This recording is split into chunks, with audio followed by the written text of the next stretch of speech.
जरा सोचिए, एक ऐसा शहजादा जिसके हाथ से सब कुछ छिन गया हो, वो हिंदुस्तान में आकर दुनिया के सबसे शानदार साम्राज्यों में से एक की बुनियाद कैसे रख सकता है।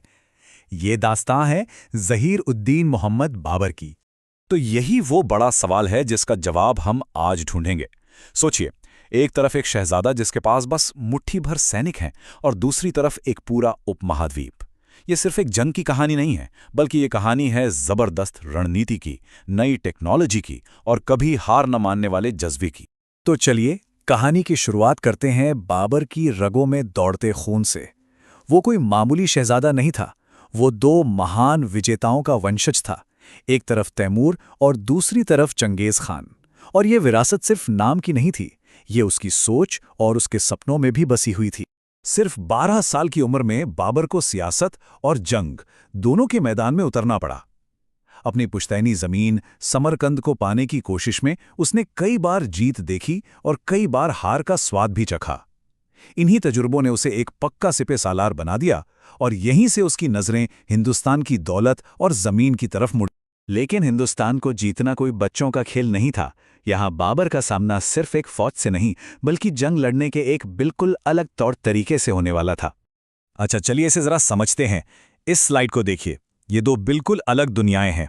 एक तरफ बाबर की सेना जो मध्य एशिया के मैदानों से आई थी, मतलब फुर्तीले घुड़सवार तीरंदाज जो पलक झपकते ही दुश्मन को घेर लेते थे, और दूसरी तरफ दिल्ली सल्तनत की भारी भरकम फौज जिसकी असली ताकत थे उसके विशाल जंगी हाथी और आमने सामने की सीधी टक्कर। तो ये मुकाबला था तेजी बनाम ताकत का। तो सवाल ये है कि बाबर के लिए मौका बना कैसे। देखिए, ये समझना जरूरी है कि उस वक्त हिंदुस्तान कोई एक मजबूत मुल्क नहीं था। ये कई छोटी बड़ी रियासतों में बटा हुआ था। दिल्ली सल्तनत नाम की तो बहुत बड़ी थी, पर अंदर से बिल्कुल खोखली हो चुकी थी। सुल्तान इब्राहिम लोदी से उसके अपनी ही सरदार खुश नहीं थे, और उन्हीं में से कुछ ने तो बाबर को हिंदुस्तान आने का न्योता तक दे दिया था। मतलब एक माहिर शिकारी के लिए मैदान पूरी तरह से तैयार था। और बाबर सिर्फ एक माहिर शिकारी ही नहीं था, उसके तरकश में एक ऐसा तीर था जो हिंदुस्तान के जंग के मैदान पर पहले कभी नहीं देखा गया था। एक ऐसी टेक्नोलॉजी जो इतिहास का पूरा रुख ही मोड़ने वाली थी। ये सिर्फ कुछ नई बंदूकें नहीं थीं, ये जंग लड़ने का एक पूरा का पूरा नया सिस्टम था। हाँ, हिंदुस्तान की फौजों ने बारूद का नाम जरूर सुना था, शायद थोड़ा बहुत इस्तेमाल भी किया हो, लेकिन उन्होंने कभी ओटोमन साम्राज्य की तर्ज पर बनी इन चलती फिरती तोपों का सामना नहीं किया था। और यही बाबर का असली तुरुप का इक्का था। अब इस स्लाइड में जो असल बात है वो है ये टेक्नोलॉजी। जरा देखिए, बाबर के पास क्या क्या था।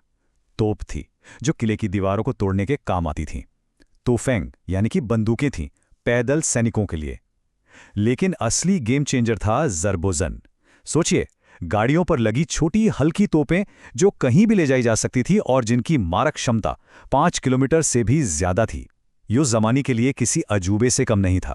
पर देखिए, बाबर की असली काबिलियत सिर्फ इन हथियारों में नहीं थी, बल्कि इन्हें अपनी रणनीति के साथ जुड़ने में थी। उसने अपनी नई नवेली तोपों को तुलुगमा के साथ मिला दिया, जो मध्य एशिया की एक बहुत पुरानी जंग की चाल थी। मतलब सामने से तोपें आग उगलतीं और जैसे ही दुश्मन उनमें उलझा, किनारों से उसके घुड़सवार हमला करके सब कुछ तहस नहस कर देते। ये एक ऐसा चक्रव्यूह था जिसे तोड़ना लगभग नामुमकिन था। और इस नई फौजी मशीन की सबसे बड़ी परीक्षा हुई 1526 में दिल्ली के पास पानीपत के मैदान में। और ये स्लाइड उस रणनीति को बेहतरीन तरीके से दिखाती है। पानीपत में बाबर की सेना बहुत छोटी थी, तो उसने क्या किया, गाड़ियों को रस्सी से बांधकर एक दीवार सी बना ली और उसके पीछे अपनी तोपों और बंदूकचियों को सुरक्षित कर लिया।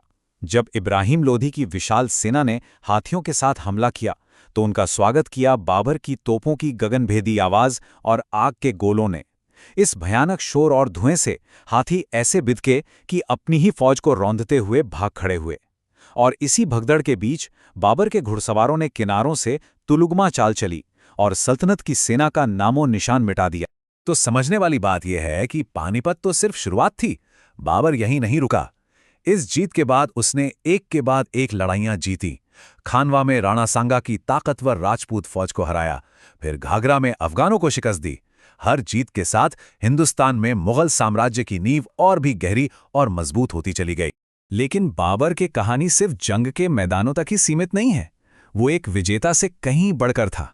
वो एक ऐसे राजवंश का संस्थापक था जो आने वाली सदियों तक हिंदुस्तान की कला और संस्कृति पर अपनी बहुत गहरी छाप छोड़ने वाला था।